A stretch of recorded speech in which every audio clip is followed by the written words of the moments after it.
ओम युवा भारत हासी में आपका स्वागत है। चैनल को सब्सक्राइब कर बेल आइकन पर क्लिक करें। रोहित आहार विहार सेवी समीक्षकारी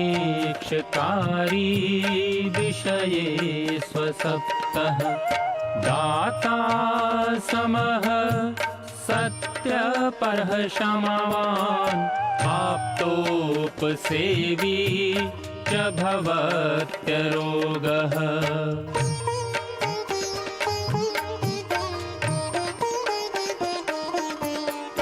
मतिर्वचः कर्म सुखानुबन्धी सत्वं विधेयं विशदा च बुद्धिः ज्ञानं तपः तत्परता च योगे यस्यास्ति तं नानुतपन्ति रोगाः।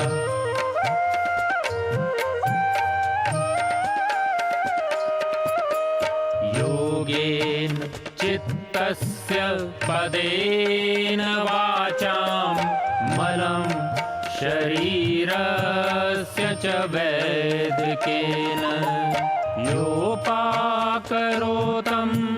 प्रवरं मुनीनां पतञ्जलिं प्राञ्जलिरानतोऽस्मि पतञ्जलिं प्राञ्जलिरानतोऽस्मि पतञ्जलिं प्राञ्जलिरानतोऽस्मि।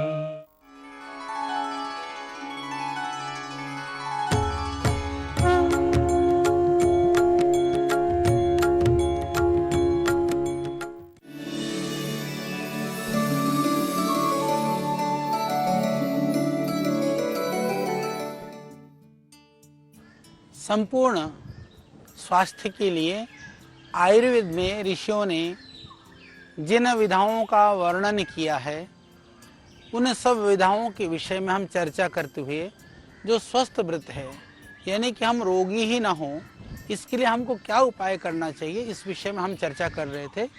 उसी संदर्भ में हमने बात की अपने दिनचर्या के विषय में, रात्रिचर्या के विषय में, और अब हम चर्चा करने वाले हैं ऋतुचर्या के संदर्भ में।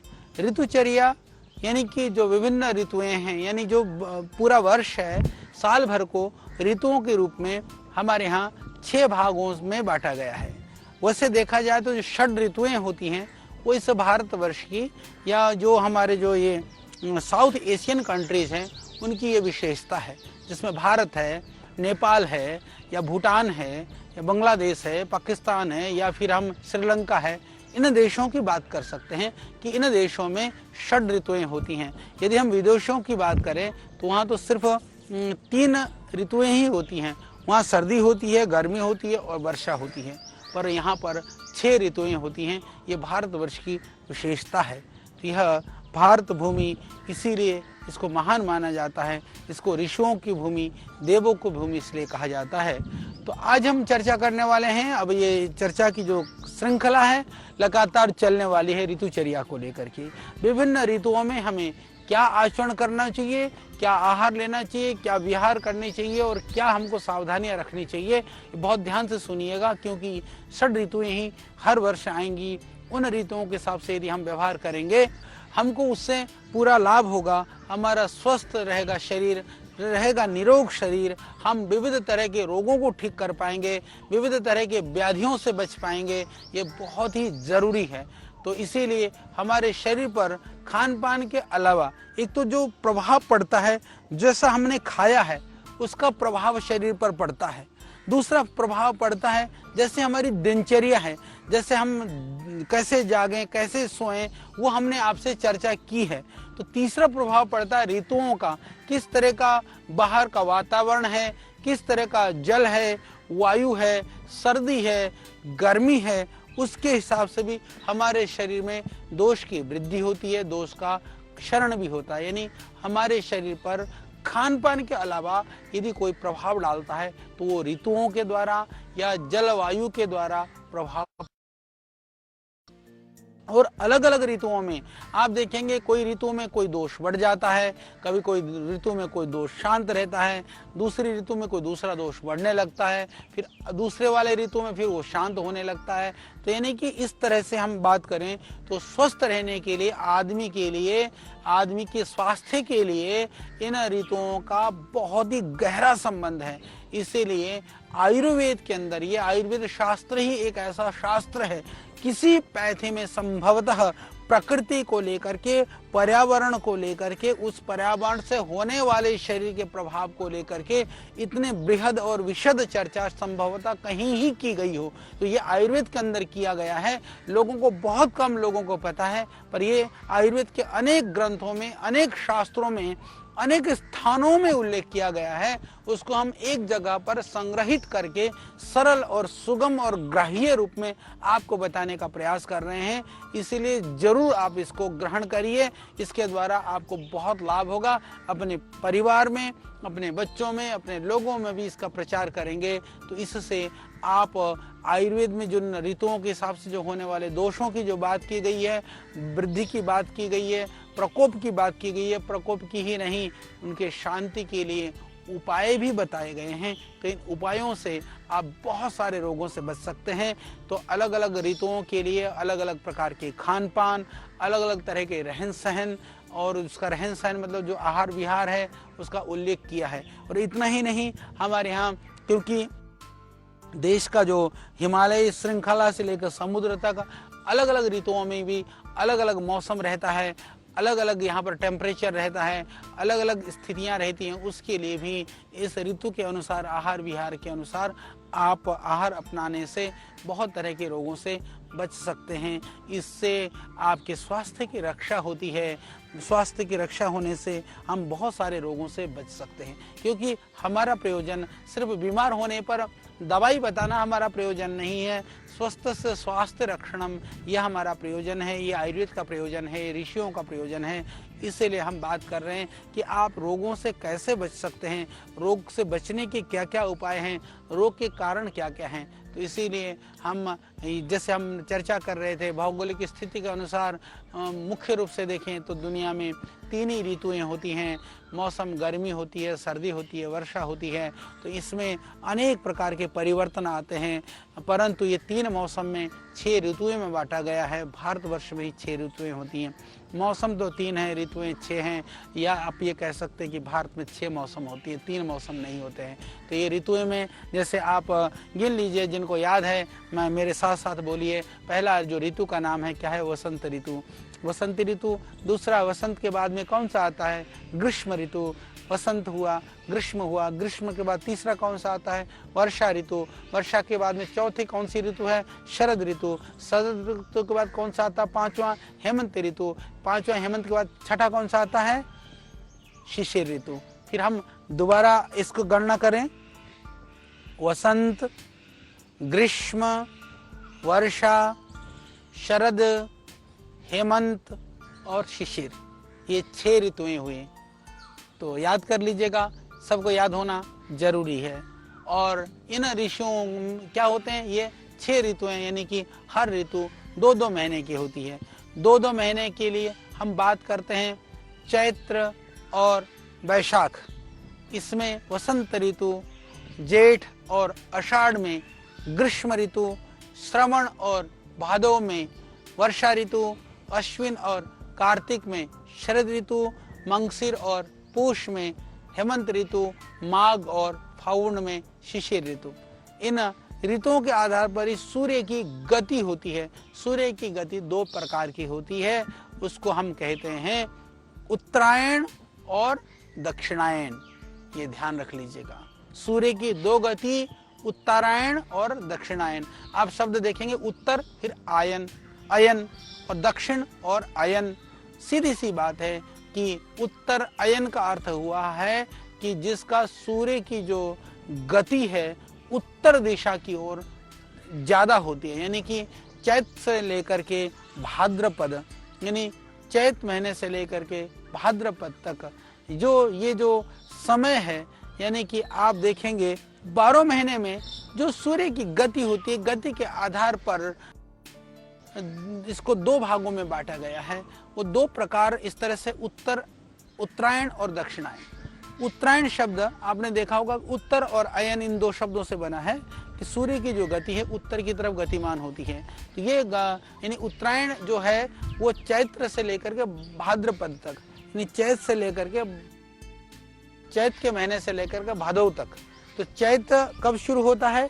हमारे मकर संक्रांति से लेकर के और आपके लगभग 15 जुलाई तक, यानी 15 जनवरी से लेकर के 15 जुलाई तक यह उत्तरायण कहलाता है।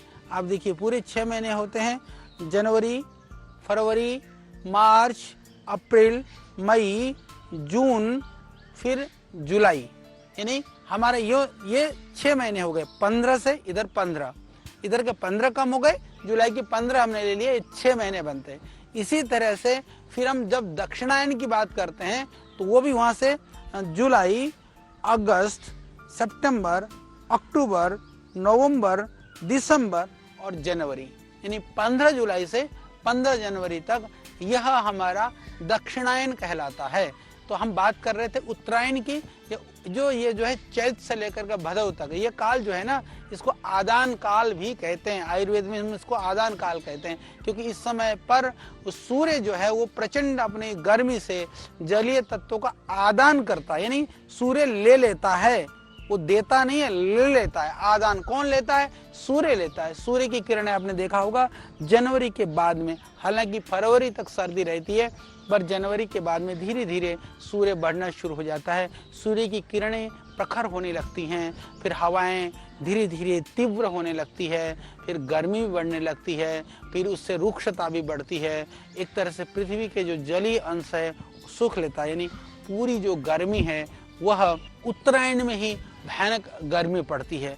इसके अलावा इसका जो प्रभाव है वो मनुष्य जीवन पर भी, यानी मनुष्य के भी जो जलीय अंश है, जब धरती का जलीय अंश सूर्य सोख लेगा तो आदमी का भी सोख लेगा, तो वो मनुष्य को भी उसका जो प्रभाव है मनुष्य के शरीर पर पड़ता है, जड़ी बूटियों पर, वनौषधियों पर, सब पर पड़ता है। इससे क्या हो जाता है, शारीरिक थोड़ी कमी भी होने लगती है, व्यक्ति थोड़ी थकान, उस समय पर थोड़ा आलस्य, उस समय पर थोड़े से शरीर में प्रकोप इसका महसूस करने लगता है। तो इस यदि अवधि में हम देखें षड ऋतु के अंदर के हिसाब से हम देखते हैं तो इसमें शिशिर, वसंत और ग्रीष्म ऋतु, शिशिर, वसंत और ग्रीष्म 3 ऋतु ही इसके अंतर्गत आती हैं। तो इन 3 ऋतुओं में सूर्य उत्तरायण होता है और इससे इसको आदान काल कहते हैं। फिर दोबारा आप इस चीज़ को समझ सकते हैं, आदान काल कब होता है? जब सूर्य उत्तरायण होता है, और उस समय पर क्या होता है कि शरीर में और सारी वनस्पतियों में सूर्य के तेज की वजह से उस चीज़ को शरीर सोखने लगता है। ये जानना आपके लिए ज़रूरी है और हम सबको पता होना चाहिए। कम से कम ये 12 महीने हमारे जो संस्कृत वाले, हमारे विक्रम संवत वाले, मैं ये कहूँ कि भारतीय जो 12 महीनों का नाम है, 6 ऋतुओं का नाम है, ये उत्तरायण दक्षिणायन का नाम है। प्रत्येक व्यक्ति को, आप कितने भी अंग्रेज बन जाएं अच्छी बात है, परंतु अपनी संस्कृति को विसार करके, भुला करके नहीं, हमारे संस्कृति के बेसिक चीज़ों का नॉलेज सबको होना चाहिए। तो बात की जो उत्तरायण के बाद दूसरा होता है जिसको हम दक्षिणायन कहते हैं। दक्षिणायन शब्द दक्षिण और अयन इन 2 पदों से बना है। इसका अर्थ, दक्षिण का अर्थ हम, अयन का अर्थ जैसे हमने कहा कि जो गति है, इसमें से सूर्य की जो गति है, जो सूर्य की जो स्थिति है वो दक्षिण की तरफ चली जाती है, यानी कि सूर्य की किरणें धीरे धीरे फिर वो दक्षिण की तरफ होने से सूर्य किरणों का प्रभाव है धीरे धीरे कम पड़ने लगता है। यानी जुलाई के बाद में आप देखेंगे धीरे धीरे गर्मी कम होनी शुरू हो जाती है, और गर्मी कम हो जाती है उससे पहले पहले बारिश होनी शुरू हो चुकी होती है। बारिश होने से फिर क्या होता है कि जलीय तत्व का जो अंश है वह वातावरण में बढ़ने लग जाती है, यानी जलीय तत्व की वृद्धि होने लगती है।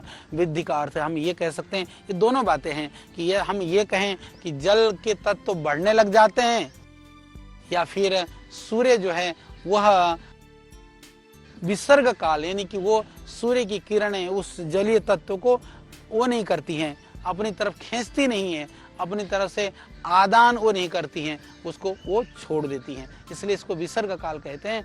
और ये थोड़ा सा वातावरण के अंदर थोड़ी सौम्यता आ जाती है, सूर्य चंद्र के द्वारा वातावरण के रस के अंदर जो है थोड़ा सा सब इन रसों का विसर्जन किया जाता है, इसीलिए हवाएं आदान काल के अंदर जो शुष्क होती हैं वही विसर्ग काल के अंदर में आप देखते हैं कि वो सूक्ष्म और गर्म नहीं होती हैं। यानी आदान में सूर्य ले लेता है, विसर्जन में वो जो है हमारे विसर्ग काल के टाइम पर वह उस चीज को देता है। तो ये आदान काल यानी शुष्क गर्म और रुक्ष आदान काल की तरह वातावरण में नहीं होता है।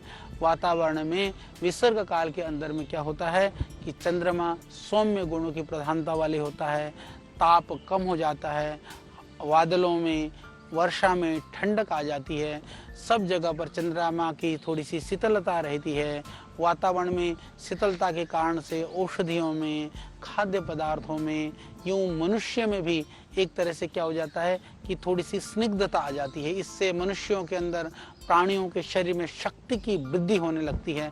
इसलिए आप समझिए कि आदान काल और विसर्ग काल में जो भेद है इसको भी आपको थोड़ा सा समझना होगा कि आदान काल में और विसर्ग में क्या भेद है। आदान काल उसको कहते हैं जब सूर्य उत्तरायण में हो, सूर्य उत्तरायण में हो, वायु उत्तरायण कब हो 15 जनवरी से हमने जैसे बताया 15 जुलाई के बीच में वायु तीव्र होता है, रुक्ष होता है, जो स्नेहांश है वो शोषण और ह्रास होता है, स्वभाव थोड़ी उष्ण वाला होता है, आग्नेय होता है। ऋतु के अंदर जैसे हमने कहा कि शिशिर, वसंत, ग्रीष्म 3 ऋतुएं होती हैं, जिसमें माघ, फागुन, चैत, वैशाख, जेठ, आषाढ़ तक यह यानी कि माघ से लेकर के फाल्गुन, चैत्र, वैशाख, जेठ, आषाढ़ ये नाम भी आप याद कर लीजिए। ये मध्य जनवरी से लेकर के आपके मध्य जुलाई तक की बात मैं कह रहा हूँ। उस समय हमारे शरीर में जो तिक्त रस है, कषाय है, कटु रस की इनकी वृद्धि होती है। विसर्ग काल जिसको हमने कहा वो दक्षिणायन को विसर्ग काल कहा गया। दक्षिणायन में क्या होता है, वायु रुक्ष नहीं होता है, यानी कि वो थोड़ी स्निग्ध हो जाता है, वायु के अंदर थोड़ी शीतलता हो जाती है, उसमें जो स्नेहांश है शरीर का वृद्धि और पोषण ज़्यादा होता है। इसलिए आप देखेंगे कि जो मोटापा है वो ज़्यादा विसर्ग काल में बढ़ने की ज़्यादा संभावना होती है आदान काल की अपेक्षा, क्योंकि आदान काल में गर्मी की वृद्धि होती है, इसलिए थोड़ा सा कम बढ़ता है। ये भी आपको ध्यान रखना है। उस समय स्वभाव सौम्य होता है। ऋतुओं में आप देखेंगे वर्षा है, शरद है, हेमंत है, ये 3 ऋतुएं होती हैं। यदि महीने के हिसाब से देखें तो श्रावण है, भाद्रपद है और असोज है जिसको, और कार्तिक है, मंगशीर है, पूस है, यानी कि जुलाई से लेकर के मध्य जुलाई से लेकर के जनवरी तक होता है। इस समय पर अम्ल लवण रस की जो है वृद्धि होती है, मधुर रस की वृद्धि होती है, इसलिए मोटापा भी बढ़ने की संभावना रहती है। और दक्षिण भारत में जैसे वर्षा अधिक होती है तो वहाँ तो उसको भी एक दक्षिण भारत में वर्षा होने की वजह से वर्षा ऋतु को भी उन्होंने 2 भाग कर दिया है। यानी कि पहले भाग को प्रावृट बोलते हैं जो आषाढ़ और श्रावण है, दूसरे भाग को वर्षा यानी कि भाद्रपद और अश्विन को भाद्रपद कहते हैं। जबकि उत्तर भारत में वर्षा कम होती है, ठंड थोड़ी अधिक पड़ती है। प्रावृट ऋतु ना मान करके शीतकाल की 2 ऋतुएं हेमंत और शिशिर मानी जाती है। तो इसको आपको समझना है, जानना है।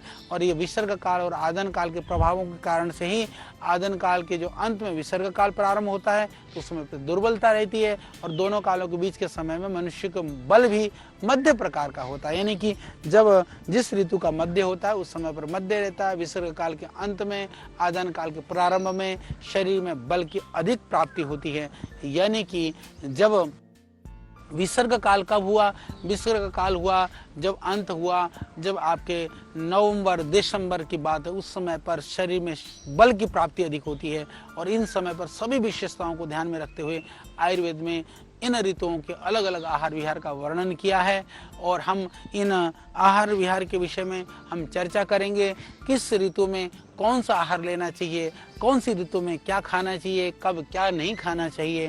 तो ये हमारे ऋषियों ने, देखिए कितना बड़ा विज्ञान है। जब आयुर्वेद की बात आती है, जब हम इन चीज़ों को हमको पता चलता है, या जब हम इन जानकारियों को पढ़ते होते हैं, तब लगता है कि वास्तव में आयुर्वेद संपूर्ण विज्ञान है। इसीलिए हमने कहा संपूर्ण स्वास्थ्य का विज्ञान आयुर्वेद, इसीलिए हम संपूर्ण स्वास्थ्य की बात कर रहे हैं। तो आपने आज के दिन में, आज के कड़े में जरूर हमारे 6 ऋतुएं, 2 काल, ऋतुओं के महीने और हमारी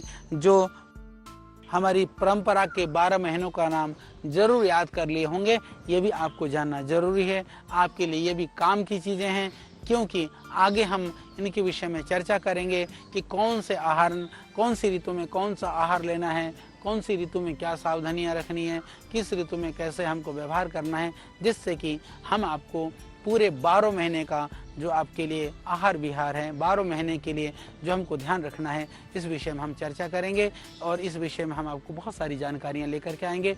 तब तक आप हमसे जुड़े रहिए, इस कार्यक्रम से जुड़े रहिए। यह आयुर्वेद का यह दर्शन है, यह आयुर्वेद का विज्ञान है। इस आयुर्वेद दर्शन कार्यक्रम के साथ में आप हमारे साथ जुड़े रहें। तब तक के लिए आप मुझे दीजिए विदा, और फिर अगली कड़ी में और इन षड जो ऋतुओं की जानकारी को लेकर के हम होंगे आपके बीच में। ओम नमस्ते। ऋषियों के ज्ञान से लेकर प्रकृति के वरदान तक, आयु के विज्ञान से लेकर आयुर्वेद के सिद्धांत तक, प्राचीन चिकित्सा पद्धति के हर पहलू का प्रासंगिक विवेचन। ऋषिकल श्रद्धेय आचार्य बालकृष्ण जी द्वारा सरल भाषा में स्वरचित सृजन, हिंदी, अंग्रेजी सहित विश्व के 70 से अधिक भाषाओं में लाखों की संख्या में प्रकाशित बेस्ट सेलर अद्वितीय ग्रंथ आयुर्वेद सिद्धांत रहस्य। आज ही करना है, आयुर्वेद से स्वस्थ जीवन का आधार पाएं।